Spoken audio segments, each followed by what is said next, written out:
This is a short video to show you how to use Google Maps and to customize it for your own use in your classroom. The first thing you need to do is to sign into your Google account. Once you sign in, and your page should look like something like this, and if you see those 9 squares, you need to click on those 9 squares. When you click on the 9 squares, it's going to open up all the Google tools that you have. And if you look, you will find one that says Google Maps. You might have to scroll down to the bottom of your choices where it might even say More. When you open the Google Map, you will see that it looks like something like this. And on the left-hand side, you'll see 3 lines that'll be a menu screen. Click on those 3 lines on the left-hand side. When that opens, you're going to see a bunch of choices. You need to click the icon that says Your Places. Once that opens, you're going to see a screen that looks like this. Go to the far right and click on Maps. When you click on Maps, the next screen, you need to go to the bottom and hit the button Create Map. And that'll take you to a blank template that'll let you customize a map.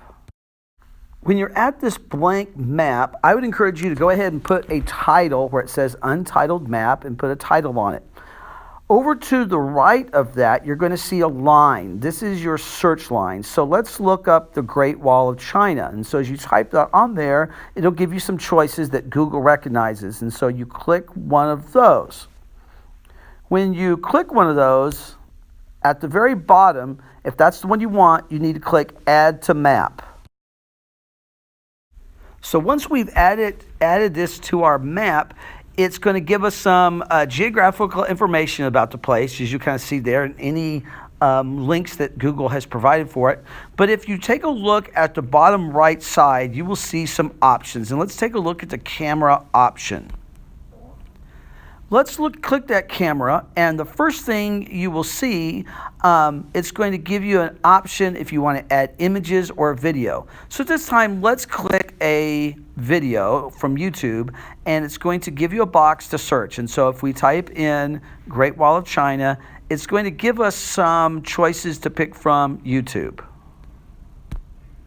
So once we've chosen our YouTube video and we hit select, notice that it automatically puts that video in the box that we have inserted into our map.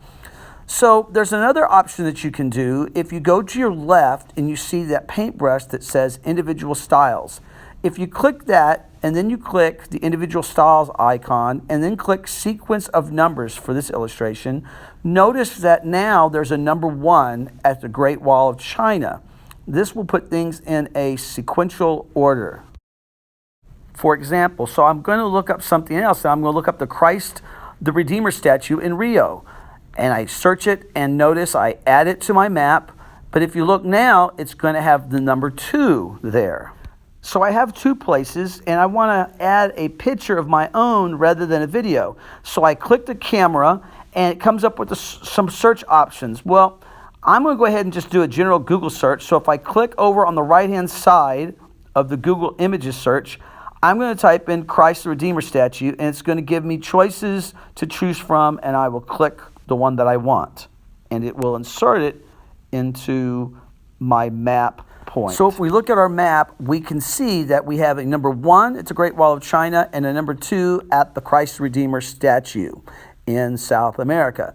Now we can also add some more. If we go to that paintbrush on the left and the customize, we can even click on the name. So now notice it will give, with the number, it says Great Wall of China, and over here it says the Christ the Redeemer statue. Well, you can also customize this a little bit more for your classroom. You can have your students create a map, or you can create a map and you can ask questions for the students to look up. So for example, if I type in the Roman Colosseum and I go down to my box there and you see a pin, that is your edit pin. So you can add things to it. So as we see here in the box, I can type anything I want. Like here I said, okay, let the gladiator games begin.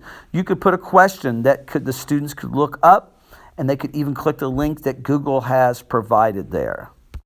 I realize this is a short video and some of it you're just going to have to kind of mess around with, but that basically gives you the basic start to customizing your own Google map. If you have any questions, please contact me through YouTube here, and I will try to help you any way that I can. Have a great day.